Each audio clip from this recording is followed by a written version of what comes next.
Assalamualaikum warahmatullahi wabarakatuh. Perkenalkan, kami dari kelompok 2 dengan anggota saya sendiri Muhammad Iqbal Ajasi dan teman saya ada Ikhwan Rafiq, ada Zahra Muna Kodarina, ada Kristina Tri Aulia dan Rahayu Rizka Yuliana. Kami dari kelompok 2 ingin menyampaikan tentang azas-azas bimbingan konseling.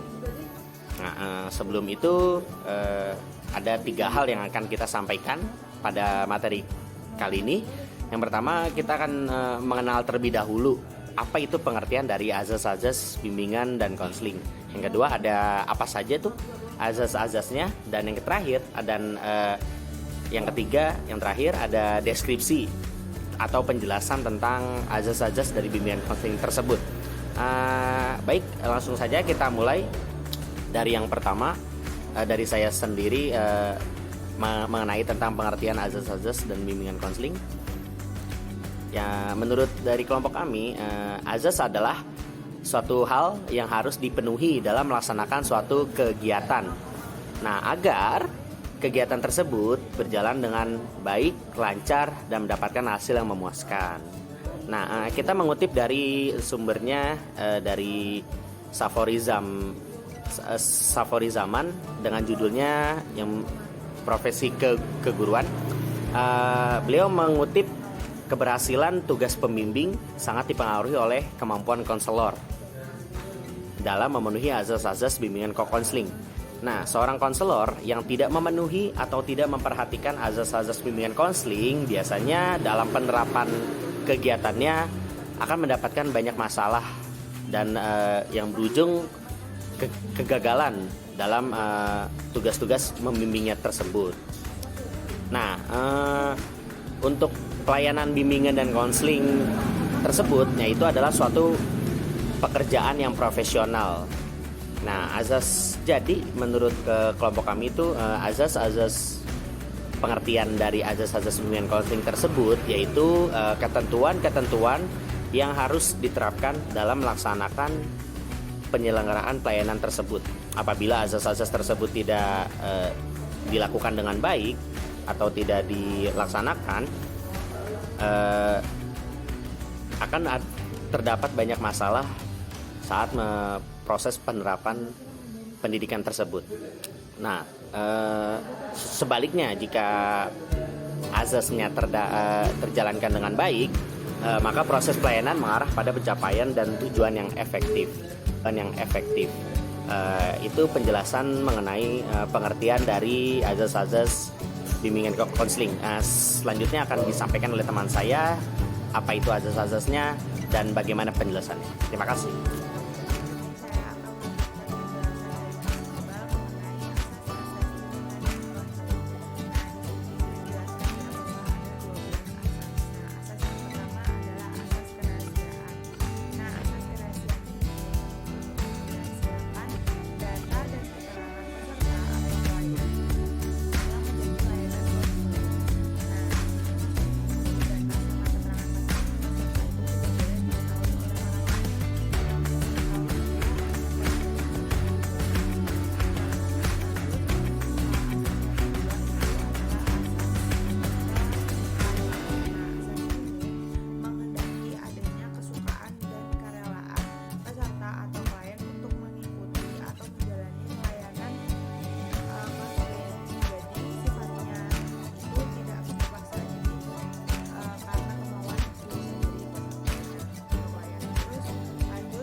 Yang kelima, asas kemandirian.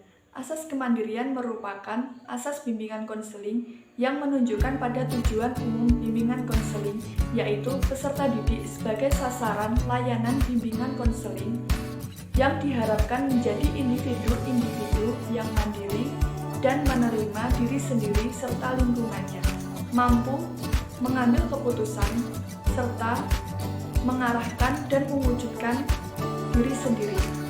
Salah satu tujuan pemberian layanan bimbingan dan konseling adalah agar konselor berusaha menghidupkan kemandirian di dalam diri konseling. Yang keenam, ada asas kegiatan. Asas kegiatan merupakan asas bimbingan konseling yang menghendaki peserta didik sebagai sasaran layanan bimbingan konseling yang dapat berpartisipasi secara aktif di dalam penyelenggaraan kegiatan bimbingan konseling. Yang ketujuh, ada asas kedinamisan. Asas kedinamisan merupakan asas bimbingan konseling yang menghendaki isi layanan terhadap sasaran layanan yang sama kehendaknya selalu bergerak maju, tidak monoton, dan terus berkembang serta berkelanjutan sesuai dengan kebutuhan dan tahap perkembangan dari waktu ke waktu.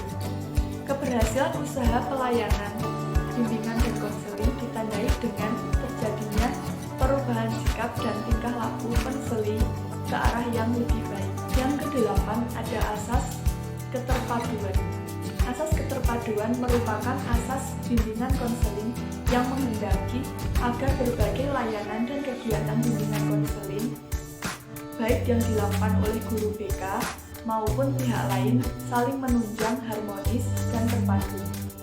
Melanjutkan asas-asas yang sudah disebutkan sebelumnya, yang ke-9 yaitu asas kenormatifan.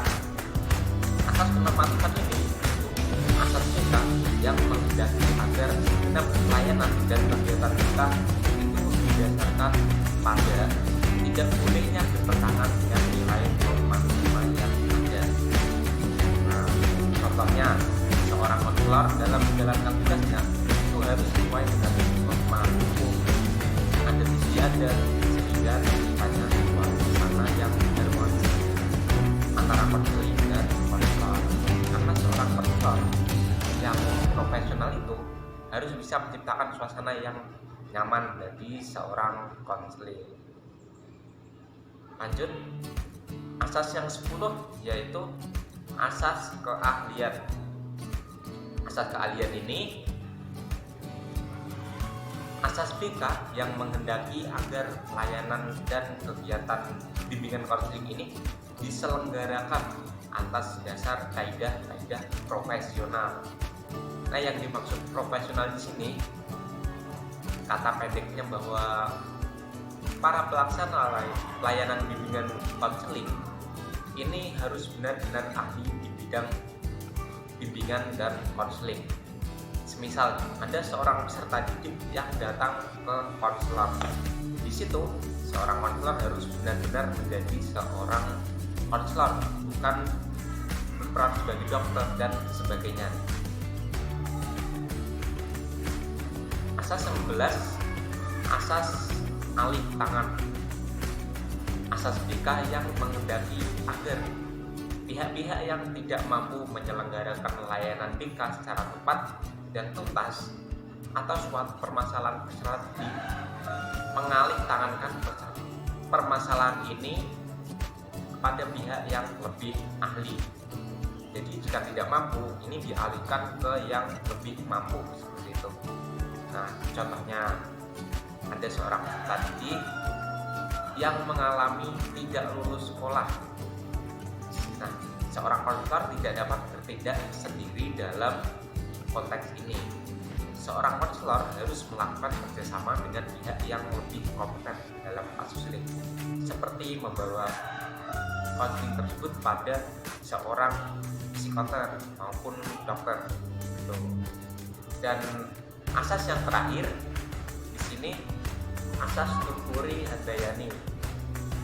Asas BK yang menghendaki agar pelayanan kita secara keseluruhan menghendaki dapat menciptakan suasana yang mengayomi, memberi Laksamana. Mengembangkan keteladanan, berikan rangsangan dan dorongan, serta kesempatan yang seluas-luasnya pada peserta didik untuk lebih maju. Nah, contohnya, seorang konselor harus menjadi seperti seorang guru teladan dan menyenangkan agar peserta didik ini tidak takut menceritakan masalahnya kepada kita dan mampu mengayomi peserta didik seperti itu. Sekian, terima kasih.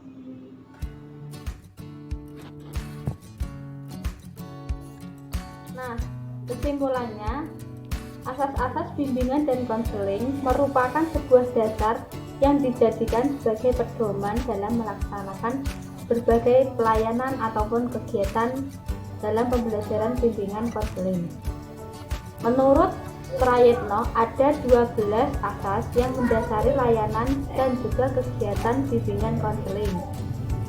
Asas-asas tersebut sesuai dengan apa yang sudah dikemukakan sebelumnya oleh teman-teman saya.